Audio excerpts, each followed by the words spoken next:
ಅಲ್ಲವೇ? ಅವರ ನೋವು ದುಃಖ ನಾನು ತಿಳಿಯಲೇಬೇಕು. ತಿಳಿಯೋಣ. ಸ್ವಾಮಿ, ನಿಮ್ಮ ಮನಸ್ಸಿನಲ್ಲಿ ಅಲ್ಲಿರುವ ಚಿಂತನೆ ಆದರೂ ಏನು? ಸಮಾಧಾನ ಮಾಡಿಕೊಳ್ಳಿ ಸ್ವಾಮಿ.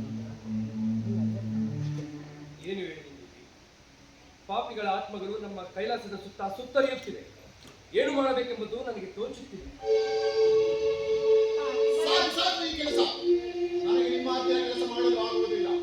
ಕೆಲಸ ಮಾಡಲಾರದೆ ಸಂಬಳ ಪಡೆಯುವ ಜಾಯಮಾನ ನಮ್ಮದಲ್ಲ. ನೀವೇನೋ ತಿಂಗಳು ಸರಿಯಾದ ಸಮಯಕ್ಕೆ ಸಂಬಳವನ್ನೇನೋ ನೀಡುತ್ತಿದ್ದೀರಿ. ವರ್ಷ ವೇತನವನ್ನು ಹೆಚ್ಚಿಸುತ್ತಿದ್ದೀರಿ. ಆದರೆ ಈ ಮಣಭಾರವಾದ ಆತ್ಮವನ್ನು ಎತ್ತಿಕೊಂಡು ಹೋಗುವುದರಲ್ಲಿ ಅವರೇ ಸಾಯುತ್ತಿದ್ದಾರೆ.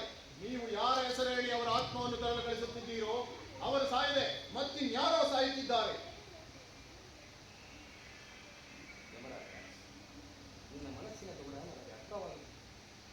ಆದರೆ ಏನು ಮಾಡಬೇಕೆಂಬುದು ನನಗೂ ತೋಚುತ್ತಿದೆ. ಯಾವ ಚರ್ಚೆಯಾಗುತ್ತಿದೆ ನನಗೆ ಬಂದೂ ತಿಳಿಯುತ್ತಿಲ್ಲವಲ್ಲ. ನಿಮ್ಮ ಚರ್ಚೆಯಲ್ಲಿ ನನಗೂ ಪಾಲು ನೀಡಿ. ಯಾವ ಸಾವು, ಯಾವ ನೋವು? ಯಮರಾಜ, ನಿನ್ನ ಮನಸ್ಸಿನ ನೋವನ್ನು ಹೇಳುವಂತ ಅಮ್ಮ, ಇಂದು ಭೂಲೋಕದಲ್ಲಿ ಲೆಕ್ಕವಿಲ್ಲದಷ್ಟು ಆತ್ಮಹತ್ಯೆಗಳು ನಡೆಯುತ್ತಿವೆ. ಸಾವು ಬಂದು ಸಾಯುವವರ ಸಂಖ್ಯೆ ಕಡಿಮೆಯಾಗಿದೆ. ಆತ್ಮಹತ್ಯೆ ಮಾಡಿಕೊಂಡ ಆತ್ಮಗಳು ಆ ಭೂಮಿಯ ಮೇಲೆ ಇರುವ ನರಕದಲ್ಲೇ ನರಳುತ್ತಿದ್ದಾರೆ. ಒಡೆಯ ನೀಡಿರುವ ಆಯುಷ್ಯವೇ ಬೇರೆ, ಈ ಭೂಲೋಕದಲ್ಲಿ ನಡೆಯುತ್ತಿರುವುದೇ ಬೇರೆ.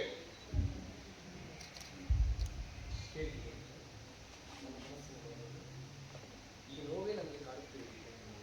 ಏನು ಮಾಡಬೇಕೆಂಬುದು ನನಗೆ ತೋಚುತ್ತಿದೆ. ಹೌದು ಸ್ವಾಮಿ, ಇವರು ಹೇಳಿದ್ದು ಕೇಳಿದ ಮೇಲೆ ನನಗೂ ಸಹ ಇದರ ಬಗ್ಗೆ ಚಿಂತನೆ ಆಗುತ್ತಿದೆ. ಆದರೆ ಜಗದ ಒಡೆಯರಾದ ನೀವು, ಲೋಕ ಅಧಿಪತಿಯಾದ ನೀವೇ ಇದಕ್ಕೆ ಪರಿಹಾರವನ್ನು ಕಂಡುಕೊಳ್ಳಲಿಲ್ಲವೆಂದರೆ ಭೂಲೋಕದ ಜನರು ಅಲ್ಲೇ ನರಳಾಡುತ್ತಾ ಸಾಯುವಂತಹ ಪರಿಸ್ಥಿತಿ ಉಂಟಾಗುತ್ತದೆ ಸ್ವಾಮಿ. ಇದಕ್ಕೆ ನಾವು ಏನಾದರೂ ಪರಿಹಾರವನ್ನು ಕಂಡುಕೊಳ್ಳಲೇಬೇಕು. ನಾವು ಹೀಗೆ ಮಾಡಿದರೆ ಹೇಗೆ? ಯಾವುದಾದರೂ 4-5 ಆತ್ಮಗಳನ್ನು ಕರೆಸಿ ಅವರ ನೋವು, ಸಂಕಟ, ದುಃಖ ಏನೆಂದು ಅರಿತು ಅದಕ್ಕೆ ಪರಿಹಾರ ನೀಡೋಣ ಸ್ವಾಮಿ. ಬೇಡ. ಈ ಕೈಲಾಸಕ್ಕೆ ಆ ಪಾಪಿಗಳ ಆತ್ಮಗಳು ಬರುವುದು ಬೇಡ. ಮನುಷ್ಯರು ತಮ್ಮ ನೋವು, ತಮ್ಮ ಜಾತಿ ಭೇದ ಭಾವವನ್ನು ಮಾಡಿಕೊಂಡು ತಮ್ಮ ನೋವನ್ನು ನೋಡಿಕೊಂಡು ಇರ್ತಾರೆ. ಅಂತ ಪಾಪಿಗಳ ಆತ್ಮಗಳು ನಮ್ಮ ಕೈಲಾಸಕ್ಕೆ ಬರುವುದು ಬೇಡ. ಸ್ವಾಮಿ, ಹಾಗೆನ್ನೋದು ಶಾಂತರಾಗಿ.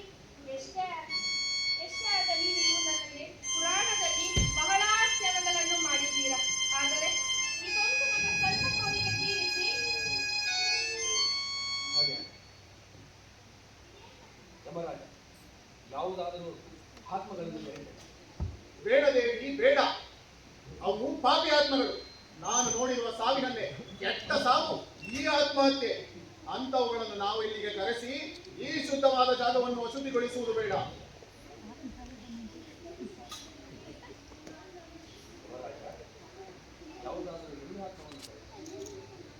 ನೀವು ಬಿಡಿ. ಹೆಂಡತಿಯ ಮಾತು ಕೇಳುವುದರಲ್ಲಿ ನಿಸ್ಸೀಮರು. ಎಷ್ಟು ಬೇಕೋ ಅಷ್ಟು ಮಾತ್ರವೇ ಕೇಳಬೇಕು. ಎಲ್ಲವನ್ನೂ ಕೇಳುತ್ತಾ ಹೋದರೆ ಸಂಸಾರದ ಗತಿ ಹೇಗೆ? ಏನಿಲ್ಲ ಒಡೆಯ, ನೀವು ಹೇಳಿದ ಮೇಲೆ ನಾವು ಕೇಳಲೇಬೇಕು. ಎಂದಾದರೂ ಆಡುಗಳ ಮಾತಿಗೆ ಒಡೆಯರು ಕಟ್ಟು ಬಿಟ್ಟಿದ್ದಾರೆ. ದ್ವಾರಪಾಲಕ,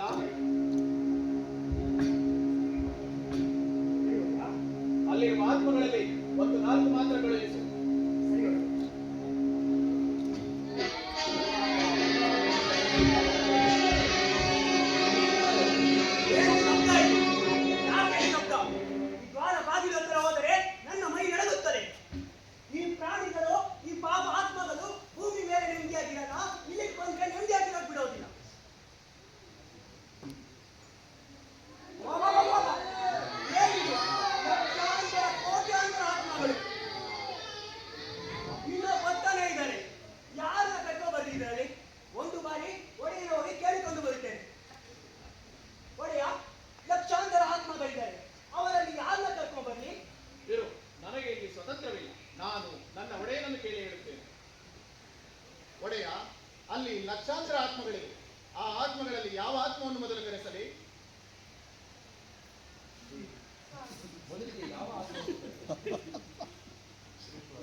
ನನ್ನನ್ನು ಕೈಲಾಸದೊಳಗೆ ಬಿಟ್ಟಿದ್ದೇ ಹೆಚ್ಚು.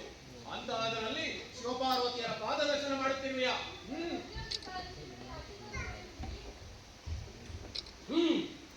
ಅಲ್ಲ ನೀನು ಪಾಪಿ ಎಣ್ಣೆ. ಎಷ್ಟೇ ಆಗಲಿ ಅವನು ಹೆಣ್ಣು, ಮರ್ಯಾದೆ ಕೊಟ್ಟು ಮಾತನಾಡೋಣ. ಆತ್ಮಹತ್ಯೆ ಮಾಡಿಕೊಂಡ ಆತ್ಮಗಳಿಗೆ ನಾನು ಹೀಗೆ ಮಾತನಾಡುವುದು. ಇರಲಿ ಸ್ವಾಮಿ, ಜನರೆಲ್ಲ ನೋಡುತ್ತಿದ್ದಾರೆ, ಮರ್ಯಾದೆ ಕೊಟ್ಟೆ ಮಾತನಾಡೋಣ. ಹಾಗೆ ಆಗಲಿ. ಮಹಾಕಾಯಿ, ಹೇಳು, ಏಕೆ ಸತ್ಯ?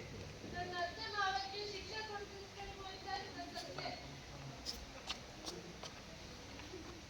ನೀನೇನೋ ಆತ್ಮಹತ್ಯೆ ಮಾಡಿಕೊಂಡು ಇಲ್ಲಿ ಬಂದೆ, ಆದರೆ ಅವರು ಎಷ್ಟು ಸಂತೋಷದಿಂದ, ಎಷ್ಟು ವೈಭೋಗದಿಂದ, ಎಷ್ಟು ಆನಂದದಿಂದ ಇದ್ದಾರೆ.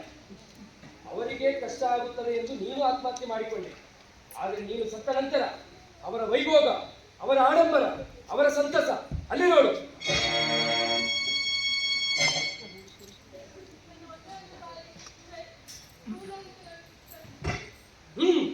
ಹಾಗದು ಒಂದು ಬಾರಿ ನಮ್ಮ ಬಳಿ ಕೈಲಾಸಕ್ಕೆ ಬಂದ ಮೇಲೆ ಅವರಿಗೆ ಎಂದೂ ಅವಕಾಶವಿಲ್ಲ ಭೂಲೋಕಕ್ಕೆ ಹೋಗಲು. ಅಲ್ಲಮ್ಮ, ಹೆಣ್ಣು ಎಂದರೆ ಶಕ್ತಿ ಎಂದು ಹೇಳುತ್ತಾರೆ, ಸಹನಾಭೂತಿ ಎಂದು ಹೇಳುತ್ತಾರೆ. ಎಲ್ಲ ಕಷ್ಟ, ನೋವು, ದುಃಖಗಳನ್ನು ಮೆಟ್ಟಿ ನಿಲ್ಲುವ ಶಕ್ತಿ ಹೆಣ್ಣಿಗಿದೆ. ಆದರೆ ಈ ಕ್ಷುಲ್ಲಕ ಕಾರಣಕ್ಕಾಗಿ ಸತ್ತು ನೀನು ಇಲ್ಲಿಗೆ ಬಂದಿರುವೆಯ? ಛೇ!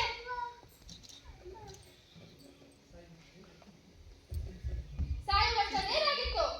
ನನ್ನ ಅತ್ತೆ ಮಾವನಿಗೆ ಶಿಕ್ಷೆ ಕೊಡಿಸೋಕ್ಕೋಸ್ಕರ ನಾನು ಸತ್ತೆ. ಅಂತೂ ಆ ದಿನ